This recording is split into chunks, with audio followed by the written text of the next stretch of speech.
You are watching Live OK Television. Life OK समाचारको साथमा Balbatika school Pepsicola learning made simple Jiva life to your style wellness मल a natural way to improve your health. नमस्कार, Life OK समाचारमा स्वागत छ। सुरुमा मुख्य समाचार। काङ्ग्रेसद्वारा कोरोना नियन्त्रण र उपचारका लागि प्रभावकारी बनाउन प्रधानमन्त्री ओलीलाई ज्ञापन पत्र।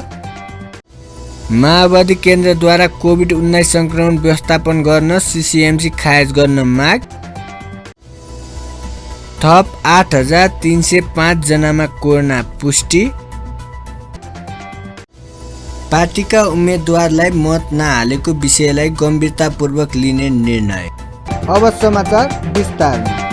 प्रमुख प्रतिपक्षीय दल नेपाली काङ्ग्रेसले कोरोना महामारीको नियन्त्रण र संक्रमणको उपचारका लागि प्रभावकारी बनाउन माग गर्दै प्रधानमन्त्री केपी ओलीलाई ज्ञापन पत्र बुझाएको छ। बिहिबार सिंहदरबारमा काङ्ग्रेस सभापति शेरबहादुर देउवा सहितका नेताहरूले प्रधानमन्त्री ओलीलाई महामारी नियन्त्रण र संक्रमणको उपचारमा सरकार गम्भीर बन्न ध्यानाकर्षण गराउँदै 15 बुँदे ज्ञापन पत्र बुझाएको हो। ज्ञापन पत्रमा सरकारको नेतृत्व पंक्तिको अगुवाईमा गत समयमा भएको भिडभाड, टडक भडक र उद्घाटन कार्यक्रमले संक्रमण द्रुत गतिमा बढ्न मद्दत गरिएको उल्लेख छ। हालको संक्रमण र भविष्यमा नयाँ भेरिएन्टबाट हुन सक्ने तेस्रो चरणको संक्रमणबाट नेपाली जनतालाई सुरक्षित राख्न तत्काल आम जनतालाई खोपको सुनिश्चित गर्न काङ्ग्रेसले माग गरेको छ। त्यस्तै स्वास्थ्य सामग्री आपूर्तिमा देखिएको अनियमितता, भ्रष्टाचार तथा अहिले भ्याक्सिन आपूर्तिमा देखिएको कमिसन तन्त्रको सम्बन्धित निकायहरूबाट स्वतन्त्र रूपमा छानबिन गर्ने वातावरण सुनिश्चित गर्न पनि काङ्ग्रेसले माग गरेको छ। हाल देखिएको अक्सिजनको चरम अभावलाई हटाउन अक्सिजन कन्सेन्ट्रेटर, अक्सिजन प्लान्ट र अक्सिजन सिलिन्डरको तत्काल आपूर्ति सुनिश्चित गरी पारदर्शी वितरण व्यवस्था मिलाउन माग गरिएको काङ्ग्रेस सहमहामन्त्री प्रकाश शरण महतले जानकारी दिनुभयो। देशका हरेक जिल्लाहरूमा आवश्यकता अनुसार अस्पताल बेड, अक्सिजन, आइसियु र भेन्टिलेटर सहितको अस्पताल आवश्यक स्वास्थ्य कर्मीको व्यवस्था तत्काल गर्न माग गरिएको उहाँले बताउनुभयो। उहाँले अक्सिजन लगायत अन्य आवश्यक औषधिहरूको आपूर्तिमा देखिएको कर्टेलिङ, कालोबजारी र जमाखोरीलाई तत्काल रोक्नुपर्ने माग गरिएको जानकारी दिनुभयो। नेपाली काङ्ग्रेस पार्टीको तर्फबाट शेरबहादुर देउवाज्यूले, हाम्रो पार्टी सभापतिज्यूले प्रधानमन्त्रीलाई यो कोभिड-19 को उपचार र रोकथामको विषयलाई लिएर गम्भीर ध्यानाकर्षण गराएको छ। 15 बुँदे ज्ञापन पत्र पार्टी सभापतिजीले सम्माननीय प्रधानमन्त्रीलाई पेश गर्नुभएको छ।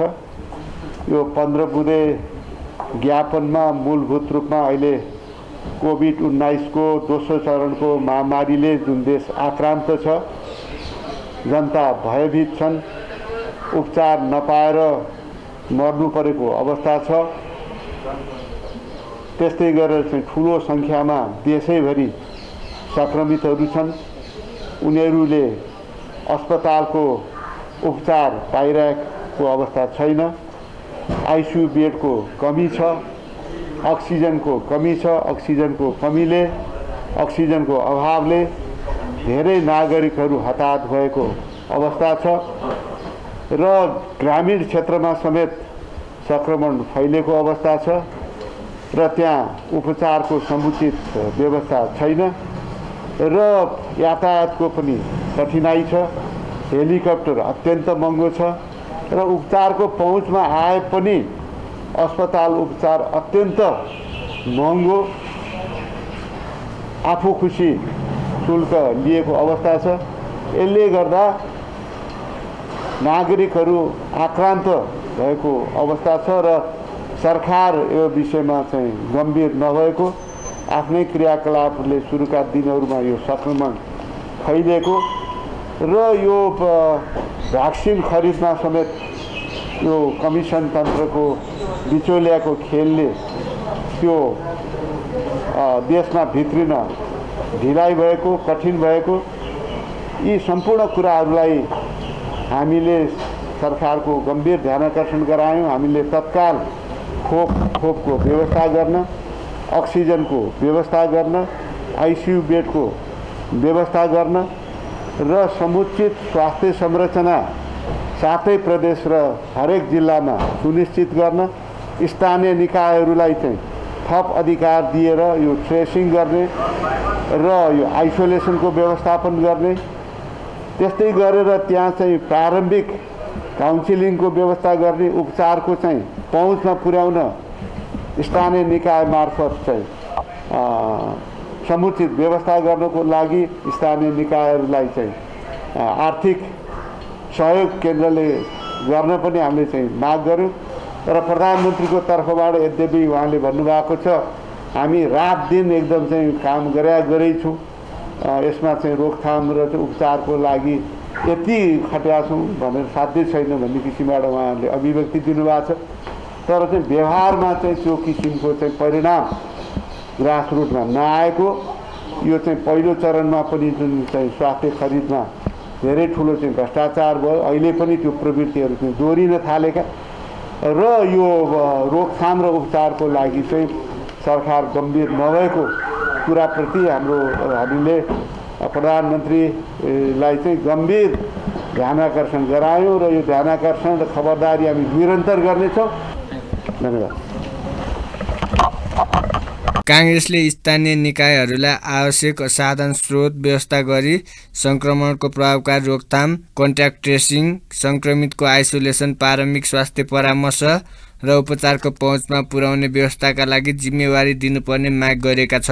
ज्ञापन पत्र बुझाउँदै प्रधानमन्त्री ओलीले कोरोना नियन्त्रण र सङ्क्रमितको उपचारका लागि सरकार गम्भीर रहेको बताउनु भएको थियो। काङ्ग्रेस सहमहामन्त्री महतले कोरोना रोकथाम, नियन्त्रण र सङ्क्रमितको उपचारका लागि निरन्तर ध्यानाकर्षण गराउने जानकारी दिनुभयो।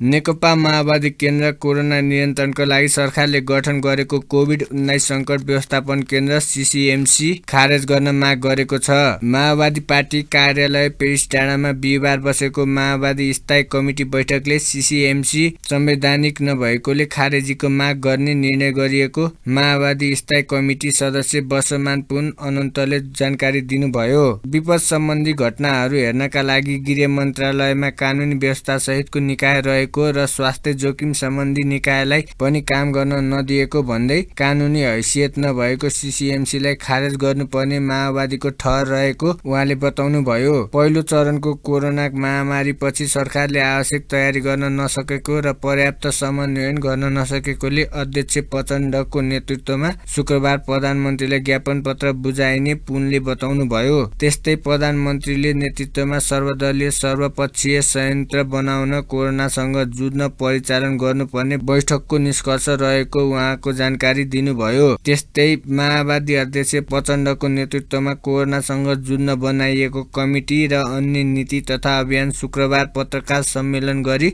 सार्वजनिक गरिने स्थायी कमिटी सदस्य पुनले बताउनुभयो। पत्रकार मित्रहरू, हाम्रो पार्टीको स्थायी कमिटीको 2 दिनको बैठक कोभिडको महामारी, यसको प्रतिरोध र यसमा पार्टीले खेल्नुपर्ने भूमिकाको बारेमा एउटै एजेन्डामा हामी बैठक बस्यौँ र यसबाट हामीले सरकारले जसरी पहिलो वेबबाट शिक्षा लिएर दोस्रो वेबको लागि स्वास्थ्य सुविधाहरू वृद्धिको लागि तयारी गर्नुपर्ने हो, त्यो तयारी गर्न सकेन। अझै पनि पर्याप्त समन्वयमा काम गर्न सकिरहेको छैन। त्यस सम्बन्धी ध्यानाकर्षण गराउनको लागि भोलि अध्यक्ष प्रचण्डको नेतृत्वमा एउटा डेलिगेसन गरेर हामी प्रधानमन्त्रीलाई भेटेर ध्यानाकर्षण गराउँदैछौँ। त्यसमा खास गरी CCMC खारेज गर्नुपर्छ। विपद सम्बन्धी घटनाहरू हेर्नको लागि गृह मन्त्रालयमा अलग्गै कानुनी व्यवस्था सहितको प्राधिकरण छ, त्यसलाई पनि काम गर्न दिइएको छैन। त्यसैगरी स्वास्थ्य मन्त्रालय र त्यस अन्तर्गत यस प्रकारका जोखिमहरूको बारेमा काम गर्ने निकाय छ, त्यसलाई पनि काम गर्न दिइएको छैन। र प्रधानमन्त्रीको नेतृत्वमा यस प्रकारका विपदहरू हेर्ने अलग्गै निकाय छ, त्यसले पनि काम गरेको छैन। छुट्टै सिसिएमसी भनेर खडा गरेर त्यसलाई अलग्गै कानुनी कुनै हैसियत नभएको संरचना मार्फत बरु त्यस मार्फत चाहिँ अनियमितताका कुरा आउने, भ्रष्टाचारका कुरा आउने, सामग्री दुरुपयोगका कुराहरू आउने भइरहेछ र त्यसले सही ढङ्गले काम गरेको छैन। त्यो खारेज गरिनुपर्छ र कानुनले चिनेको निकायहरूले काम गर्नुपर्छ एकातिर, अर्कोतिर प्रधानमन्त्रीको नेतृत्वमा सर्वदलीय सर्वपक्षीय समिति बनाएर त्यसले सबै जनशक्ति, राजनीतिक दलहरू, वैज्ञानिक समुदाय, विज्ञ समुदाय, त्यसै गरी चाहिँ नागरिक समाज लगायतका सम्पूर्ण क्षेत्रलाई यसमा परिचालन गर्नुपर्छ। कोरोनासँगको युद्धकै रूपमा यसलाई युद्ध स्तरमा नै र आम जनसमुदायलाई, सबै पक्षलाई परिचालन गर्नेदेखि काम गर्नुपर्छ। त्यसो गर्न सकिएन भने सरकारकै प्रयत्नले यो सम्भव छैन।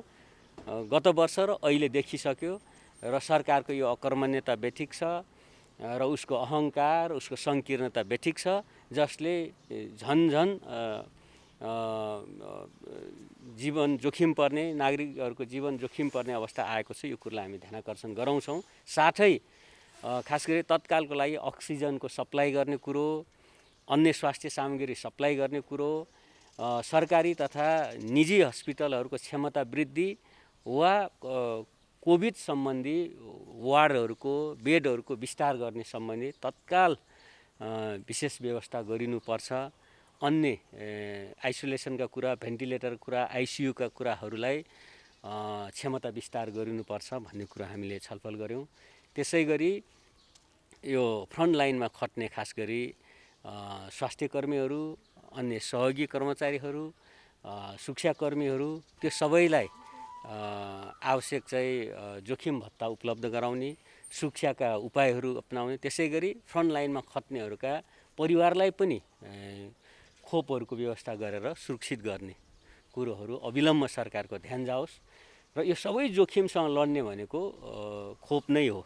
खोपको अविलम्ब भारतबाट हुन्छ, चीनबाट हुन्छ, रुसबाट हुन्छ, जहाँबाट पाइन्छ यो नभनिकन जहाँबाट सहज रूपले छिटो आउन सक्छ खोपको व्यवस्था गर्ने, छिटोभन्दा छिटो चाहिँ खोप अभियान सञ्चालन गर्ने। त्यसो गर्यो भने यो जोखिमलाई न्यूनीकरण गर्न सक्छौँ। साथै तेस्रो वेभको पनि जोखिम विज्ञहरूबाट औल्याइराखेको सन्दर्भमा यो दोस्रो वेभ त यसै जोखिमपूर्ण छ, तेस्रो वेभलाई पनि ध्यानमा राखेर अहिले त्यो सबै क्षेत्रमा ओभरअल तयारी गर्नुपर्छ भन्ने हामी ध्यानाकर्षण गराउन खोजेका छौँ।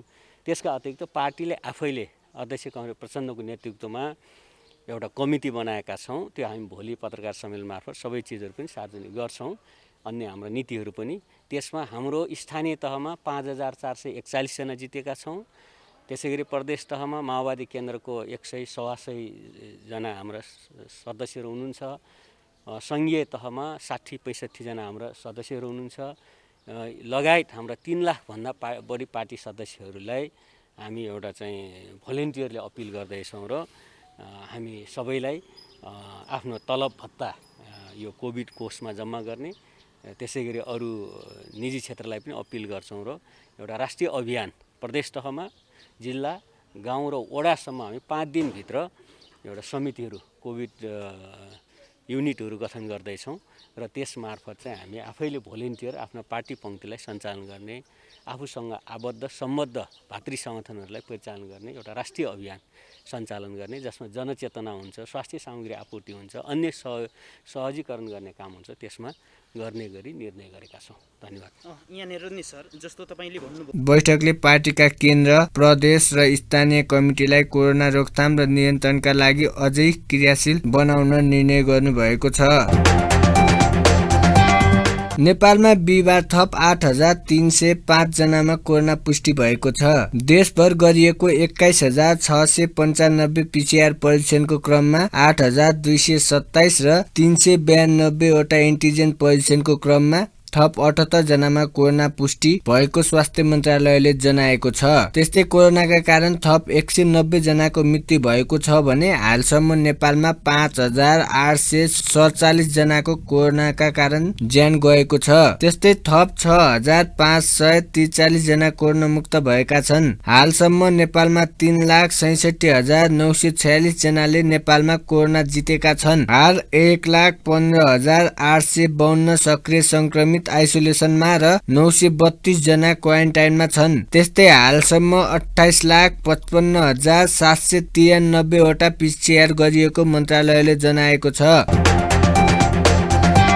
नेकपा एमाले राष्ट्रिय सभा सदस्यको उपनिर्वाचनमा पार्टीका उम्मेद्वारलाई मत नहालेको विषयलाई गम्भीरतापूर्वक लिने निर्णय गरेको छ। प्रधानमन्त्री निवास बालुवाटारमा बिहिबार बसेको एमाले स्थायी कमिटी बैठकले पार्टीको उम्मेद्वारलाई मतदान नगर्ने र विरोध गर्नेहरूको भर्त्सना गरेको प्रवक्ता प्रदीप गेवालीले जानकारी दिनुभयो। उपनिर्वाचनमा पार्टीको निर्देशनमा अवज्ञा गर्दै कतिपय नेताहरूबाट भएको क्रियाकलापलाई बैठकले अत्यन्तै गम्भीरतापूर्वक लिएको र पार्टीको आधिकारिक उम्मेद्वारका विरोध गर्ने, विपक्षमा मतदान गर्ने कुराको भर्त्सना गरेको गेवालीले बताउनुभयो। एमालेको विवाद मिलाउन कार्यदल बनिसकेपछि पनि पार्टीको निर्देशन नमान्नु सामान्य विषय नभएको उहाँले बताउनुभयो। त्यस्तै बैठकले कोभिड-19 विरुद्धको लडाईँ जित्न तीनै तहको सरकारलाई एकीकृत रूपमा परिचालन गर्न सुझाव दिएको छ। भ्याक्सिन लगायतको स्वास्थ्य आवश्यकता सामग्रीमा अन्तर्राष्ट्रिय सहायता परिचालन र आयातमा पहल गर्ने र कोभिड नियन्त्रणमा तीनै तहको सरकार एकीकृत ढङ्गले परिचालन गर्नुपर्ने सुझाव आएको गेवालीले बताउनुभयो। प्रवक्ता गेवालीले संसद नरहेका व्यक्तिलाई पटक पटक मन्त्री बनाउने निर्णय बदर गर्ने सर्वोच्चले दिएको आदेशलाई मान्ने र सोही अनुसार कार्यान्वयन गरिने धारणा पनि राख्नुभयो। दिवंगत हुनुभएका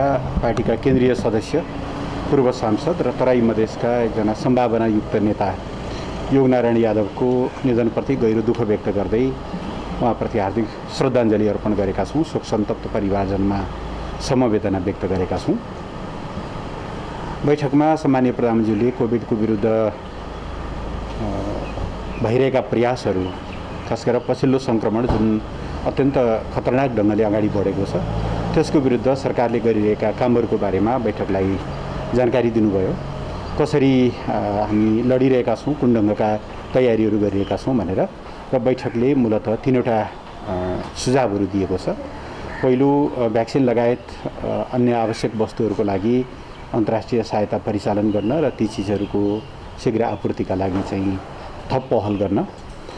दोस्रो, एकीकृत ढङ्गले यो स्वास्थ्य प्रणालीलाई अगाडि लैजान जरुरी छ।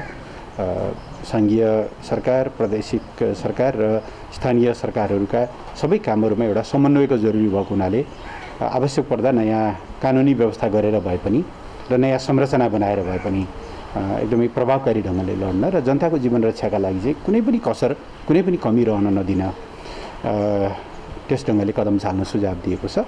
र तेस्रो चाहिँ बैठकले आज बागमती प्रदेशबाट प्रतिनिधित्व गर्ने राष्ट्रिय सभा सदस्यको जुन उपनिर्वाचन थियो, त्यो उपनिर्वाचनमा पार्टीको निर्देशनको अवज्ञा गर्दै कतिपय नेताहरू, कतिपय जनप्रतिनिधिहरूले जुन ढङ्गका क्रियाकलापहरू गर्नुभयो त्यसलाई बैठकले अत्यन्त गम्भीरतापूर्वक लिएको छ। त्यस्ता प्रवृत्तिहरू, पार्टीका आधिकारिक उम्मेदवारको विरोध गर्ने, विपक्षमा मतदान गर्ने जस्ता क्रियाकलापको भर्त्सना गरेको छ। आजको बैठकले मूलतः यिनी तीनटा निर्णयहरू नियमित बैठकमै बजेट पेश हुन्छ। भर्खरै सुने आउँदै अब यसको फुल टेक्स्ट हेर्न पाइएको छैन, तर अदालतको फैसलाको बारेमा हाम्रो सधैँभरि एउटै भनाइ हो। त्यसप्रति हाम्रा कतिपय तर्कहरू, हाम्रा केही फरक रायहरू हुन सक्छन्, तर अदालतको फैसलाको कार्यान्वयन गर्नु हाम्रो कर्तव्य हो, हामी कार्यान्वयन गर्छौँ। त्यस्तै बैठकले पार्टी केन्द्रीय सदस्य योग नारायण यादवको निधनप्रति गहिरो दुःख व्यक्त गर्दै श्रद्धाञ्जली अर्पण गरेको छ। बैठकमा प्रधानमन्त्री समेत रहेका अध्यक्ष केपी शर्मा ओलीले कोभिड-19 रोकथामका लागि सरकारले गरेको प्रयासबारे जानकारी गराउनु भएको थियो। कोरोना संक्रमण बढेपछि काठमाडौँ उपत्यकामा लगाइएको निषेधाज्ञा बिहिबार पनि जारी छ। अत्यावश्यक बाहेकको सवारी साधन सञ्चालनमा प्रतिबन्ध लगाउँदै हिँडडुल र आवासमा रोक लगाएका कारण उपत्यकाका मुख्य सडक प्राय सुनसान छन्। निषेधाज्ञा लागू गराउन मुख्य सडक र चोकहरूमा सुरक्षाकर्मी परिचालन गरिएको छ। प्रशासनले निषेधाज्ञा पालन नगर्नेलाई कारबाही गर्ने चेतावनी दिएको छ। सडकमा पैदल यात्रु समेत अत्यन्तै न्यून देखिएका छन्।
निषेधाज्ञा उल्लङ्घन गर्नेलाई होल्डिङ सेन्टरमा केही समय रोकेर छाड्ने गरिएको छ। नेपालको पूर्वी नाका काकडभिट्टाबाट हुने आयात ह्वात्तै घटेको छ। कोभिड संक्रमणको दोस्रो लहर तीव्र भएसँगै यस नाका हुँदै भारतबाट नेपाल आउने सामानको आयात घटेको हो। कोरोना संक्रमण फैलिँदै गएको भन्दै भारतको पश्चिम बङ्गाल राज्य सरकारले लकडाउन गरेको छ। यता दोस्रो लहरको कोभिडको संक्रमण झापामा पनि तीव्र रूपमा फैलिँदै गएपछि स्थानीय प्रशासनले गत चैत 14 गतेदेखि नाकामा कडाई गर्दै आएको छ। यस नाका हुँदै औषधि, खाद्यान्न, डिजेल, पेट्रोल, एलपी ग्यास तथा अक्सिजन बुलेट बाहेक कुनै पनि सामान र सवारी साधन आयात नभएको मेची भन्सार कार्यालयले जनाएको छ। कोभिडका कारण उद्योग धन्दा, कर कारखाना, बजार क्षेत्र पूर्ण रूपमा बन्द भएकोले यस नाकाबाट अत्यावश्यक बाहेकका सामान आयात भएको छैन। उद्योग धन्दा, कल कारखाना, बजार क्षेत्र पूर्ण रूपमा बन्द भएकै कारण नेपालमा पेट्रोलियम पदार्थको खपत नहुँदा साताको 3 दिन मात्र न्यून मात्रामा पेट्रोलियम पदार्थ आयात हुँदै आएको मेची भन्सार कार्यालयले जनाएको छ। बुधबार सामान्य घटेको सुनको भाउ बिहिबार पूर्ण उकालो लागेको छ। गत बुधबार सुनको भाउ तोलामा 100 रुपियाँले घटेको भए पनि बिहिबार तोलामा 400 रुपियाँले बढेको छ। यस दिन छापावाला सुन प्रति तोला 93,700 रुपियाँ र तेजापी सुन प्रति तोला 93,200 रुपियाँमा खरिद बिक्री भइरहेको छ। अघिल्लो दिन बुधबार छापावाला सुन प्रति तोला 93,300 र तेजाबी सुन प्रति तोला 92,800 रुपियाँमा खरिद बिक्री भएको थियो। यस दिन चाँदीको भाउ भने तोलामा 10 रुपियाँले घटेको छ। बिहिबार चाँदी प्रति तोला 1,360 रुपियाँमा खरिद बिक्री भइरहेको छ। साताको अन्तिम कारोबार दिन नेप्से परिसूचक सामान्य अङ्क बढेर बन्द भएको छ। यस दिन बैंक तथा वित्तीय संस्थाहरूको सेयर मूल्य बढेसँगै नेप्से सामान्य अङ्क बढेको हो। यस दिन कारोबारमा आएका 13 उपसमूहमध्ये 5 उपसमूहको परिसूचक बढेको छ, जसमध्ये वित्त उपसमूहको परिसूचक सर्वाधिक 6.12% बढेको छ भने विकास बैंकको 3.7% बढेको छ। अन्य 2 उपसमूह 9 अन्य तथा म्युचुअल फन्डको परिसूचक यस दिन सामान्य बढेको छ। यस दिन जलविद्युत उपसमूहको परिसूचक सर्वाधिक 15% घटेको छ। त्यसैगरी उत्पादन तथा प्रशोधन लगानी उपसमूहको परिसूचक करिब 1% घटेको छ। कारोबार रकमको आधारमा यस दिन नेपाल पूर्ण बीमा कम्पनी शीर्ष स्थानमा रहेको छ। यस दिन सो कम्पनीको 34 करोड 70 लाख रुपियाँ बराबरको सेयर खरिद बिक्री भएको छ।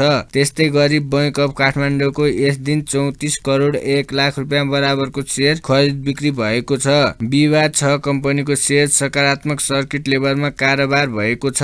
यस दिन मञ्जुश्री फाइनान्स, गुडुल finance, Samata Gharelu micro finance, Gorkhas finance, united इदी मर्दी र जानकी फाइनान्सको सेयर सकारात्मक सर्किट लेभलमा कारोबार भएको छ। यता 5 स्टार पावर कम्पनीको सेयर मूल्य यस दिन 6.5% घटेको छ। यस दिन नेप्से परिसूचक 6.37 अङ्क बढेर 2787.18 बिन्दुमा पुगेको छ। त्यसै गरी यस दिन सेन्सिटिभ इन्डेक्स 2.83 अङ्क बढेर 498.97 बिन्दुमा पुगेको छ। यस दिन 214 कम्पनीको 1,06,379 पटक कारोबारमा 9,30,52,22,000 रुपियाँ बराबरको 2,01,33,000 किता सेयर बिक्री भएको छ। अन्त्यमा मुख्य समाचार फेरि एकपटक। काङ्ग्रेसद्वारा कोरोना नियन्त्रण र उपचारका लागि प्रभावकारी बनाउन प्रधानमन्त्री ओलीलाई ज्ञापन पत्र। माओवादी केन्द्रद्वारा कोभिड-19 संक्रमण व्यवस्थापन गर्न सीसीएमसी खारेज गर्न माग। थप 8,305 जनामा कोरोना पुष्टि।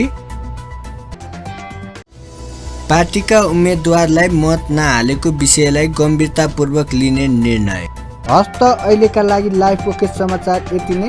हेर्दै गर्नुहोला लाइफ ओके टेलिभिजन। नमस्कार। लाइफ ओके समाचारको साथमा Balbatika school Pepsicola learning made simple. Jiva, a life to your style. Wellness Mall, a natural way to improve your health.